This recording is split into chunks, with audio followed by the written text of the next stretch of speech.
소년 점프는 수많은 히트작을 낸 일본의 국민 만화 잡지입니다. 하지만 인기 히트작의 연재 종료, 그리고 거품 형제 이후 벌어진 위기를 주먹국으로 대응하는 바람에 오랜 기간 암흑기에 시달리죠. 하지만 그들은 일본 1위 점프란 자부심에 취해서 현실을 외면하고 있었고, 그러다 돌이킬 수 없는 위기를 맞게 됩니다. 90년대 중반부터 2000년대 초반까지 점프는 상당히 고전했지만 점프라는 시스템 자체가 무너진 것은 아니었기에 이후 새로운 히트작이 나오면서 점프를 살려냅니다. 원피스, 나루토, 블리치, 이른바 원나블 삼가편들을 구축하면서 하락세를 멈춘과 동시에 다시 매거진을 꺾고 1위 자리를 탈환하는 기적도 벌어집니다. 과거만큼은 아니지만 제2의 전성기라고 할 수 있죠. 그런데 저는 차라리 이때 확 무너졌으면 좋을 거라는 생각을 하고 납니다. 왜냐면 점프의 간부들이 이 전성기에 취해버리는 바람에 뒤에 도사리는 진짜 위협에서 눈을 돌리게 되었거든요. 1999년 11월 일본에서 디지털 콘텐츠 혁명을 일으킨 아이모드가 등장합니다. 아이모드는 1999년 일본의 이동통신사 NTT 도코모가 출시한 세계 최초의 휴대전화 무선 인터넷 서비스로 전용 피처폰을 통해서 웹서핑, 이메일 송수신, 콘텐츠의 소비가 가능한 일본 모바일 인터넷 혁명의 시초였습니다. 아이모드는 일본 전역에 급속도로 풀렸는데요. 왜냐면 도코모가 아이모드 단말을 1회 내에 풀었기 때문입니다. 하지만 여기는 함정이 있었죠. 기기값은 1엔이었고 기본 사용료는 300엔에 불과했지만 당시 언론에서 무심코 쓰다 보니 요금이 1만엔을 넘어갔다는 말이 나올 정도로 데이터 요금이 비쌌던 겁니다. 이는 일본에서 엄청난 사회 문제로 떠올랐고 하도 여론이 안 좋아서 4,000엔대의 무제한 요금제를 낼 정도였죠. 그런데 무제한 요금제로 부담없이 게임을 하고 뉴스를 보다 보니 사람들이 잡지를 안 보기 시작합니다. 나이키의 적은 닌텐도라고 하죠. 사람들이 집에서 게임을 하면 운동을 안 하니까요. 이렇게 사람들은 만화 잡지 대신 스마트폰의 세계로 빠져버립니다. 또한 2000년대 후반부터는 모바게, 그리 같은 모바일 소셜 게임, 그리고 이후 스마트폰에 가짜 게임이 등장하면서 10대에서 20대에 한정된 용돈이 만화책이 아닌 게임 아이템 결제로 빨려 들어갔죠. 게다가 여기서 다른 문제가 벌어지는데 혹시 2000년대 초반에 지하철 선반 위에 있는 신문을 주워서 읽어본 경험이 다들 있으신가요? 일본에서는 이게 만화 잡지였습니다. 지하철 선반에 잡지를 주워 읽고 거기서 알게 된 만화를 사는 게 패턴이었는데 이런 문화가 사라지면서 만화를 홍보할 수단이 줄어든 것이죠. 여하튼 이렇게 디지털이라는 새로운 적을 만난 점프. 문자인 경영진이 원나블의 히트에 취해서 이를 방관하다가 또 하나의 폭탄을 맞게 되었다는 겁니다. 2010년 업계 3위인 소프트뱅크는 도코모에 대응하기 위해서 애플과 협약을 맺고 아이폰4를 시장에 풀었죠. 요금 포함해서 월 5,390엔만 2년간 유지하면 사실상 공짜. 아이모드 무제한 요금제와 그다지 차이가 나지 않았습니다. 이렇게 일본 내 스마트폰이 급속도로 보급되죠. 문제는 여기서 발생하는데 아이모드 폰은 액정의 규격과 화질 문제로 만화책을 보는 것이 쉽지가 않았죠. 하지만 스마트폰은 말 그대로 총천연색 디스플레이. 게다가 일본 사람들은 아이모드 덕분에 스마트폰으로 콘텐츠를 보는 것이 익숙한 상황인데 이런 상황에서 또 하나의 위협인 무료 웹만화, 웹툰이 등장한 겁니다. 그렇다면 이런 웹만화 시장에 대응할 카드를 내놓아야 하는데 점프는 아이모드가 활약하던 시절에도 우린 한때 650만을 팔았다면서 이후 원너블의 히트에 취한 나머지 적극적으로 대응하지 않았죠. 다시 말해 점프의 2차 전성기를 이끈 명작 만화들이 진짜 위기에서 눈을 가리게 만든 겁니다. 만화의 왕은 점프라는 자만과 함께요.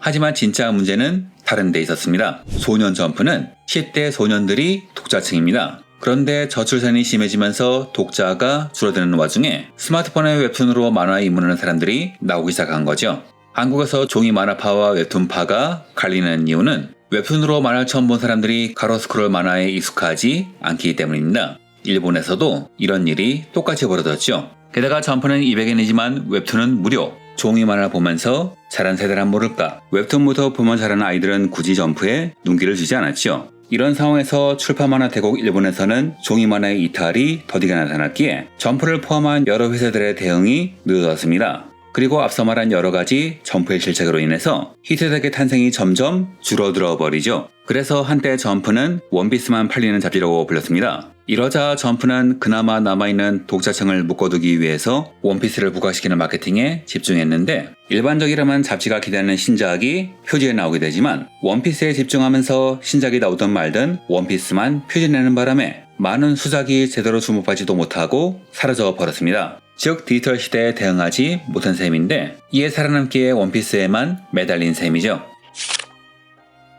물론 점프가 디지털을 포기한 것은 아니었습니다. 2012년에 전자책 스토어 점프 북스토어를, 2013년에는 스마트폰 앱인 점프 라이브를 시장에 출시했죠. 하지만 이들은 웹 환경에 최적화되지 않았기 때문에 둘 다 처참하게 실패했습니다. 스마트폰은 길기 때문에 세로로 스크롤을 해야 하는데 그들은 가로만을 그대로 실어서 스크롤이 불편한 데다 최적화도 되지 않아서 위아래 여백이 그대로 남고 페이지는 작게 보여서 여러모로 스트레스를 발생시켰죠. 이렇게 실패한 다음에야 상당히 늦은 시기인 2014년 웹 환경에 맞춘 점프 플러스를 시장에 출시하지만 그래도 우리의 본업은 잡지라는 아니란 생각 때문이었던 것인지 잡지에 힘을 실어주기 위해서 인지도 낮은 신작만 내는 바람에 화제를 모으는데 실패하고 있었죠. 이런 상황에서 2016년에 후발주자인 카카오의 비코마, 라인의 라인만가가 뛰어들면서 입지가 더 흔들리게 됩니다. 한때 기네스북에 올랐던 만화 1위가 후발주자인 웹툰 플랫폼에 밀려난 것이죠.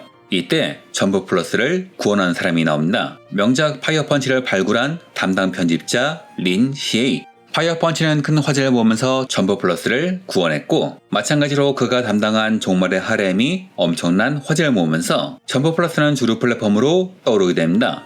그리고 2019년에 그가 발굴한 스파이 패밀리는 점프 플러스를 메이저 플랫폼으로 부산시킨과 동시에 잡지 점프의 부진을 만회하는 성과를 거두죠. 또한 편집자 모리야마 유우타와 함께 네이버의 도전 만화 시스템을 벤치마킹한 점프루키라는 시스템을 만들기도 했죠. 편집부를 거치지 않고 만화를 직접 올려 독자의 평가를 받고 광고 수익을 작가가 직접 가져가는 파이어적인 구조를 만든 겁니다. 이렇게 점프는 디지털 시장에서 주류에 오르게 되지만 사실상 잡지 점프 기득권이 포기한 것을 소외된 편집자들이 실력으로 살려놓은 상황, 즉 회사의 전력으로 부활한 것이 아니라 경영진의 간섭을 받지 않은 역량 있는 편집자들이 주목받지 못한 작가를 발굴해서 살려낸 셈인데 이는 달리 말하면 이 노하우가 회사의 시스템은 아니라는 뜻이죠. 이후 린 시에이는 2022년에 슈에이샤를 퇴사합니다. 이후 프리랜서 신분으로 체인소맨, 스파이 패밀리 같은 히트작을 계속 관리하긴 했지만 현재는 슈에이샤와 무관한 신규 편집을 독자적으로 상설하며 거리를 둔 상황임을 감안하면 10대 아이들을 붙잡는 유일한 만화라 평가받는 원피스도 최종정에 들어간 상황임을 감안하면 앞으로의 점프의 미래는 그다지 밝지 않다고 봅니다. 일반적으로 린시에이 같은 플랫폼을 살려낸 편집자라면 토리시마처럼 편집장이 되거나 계열사의 간부가 되는 것이 더 마땅한 의견도 있고요.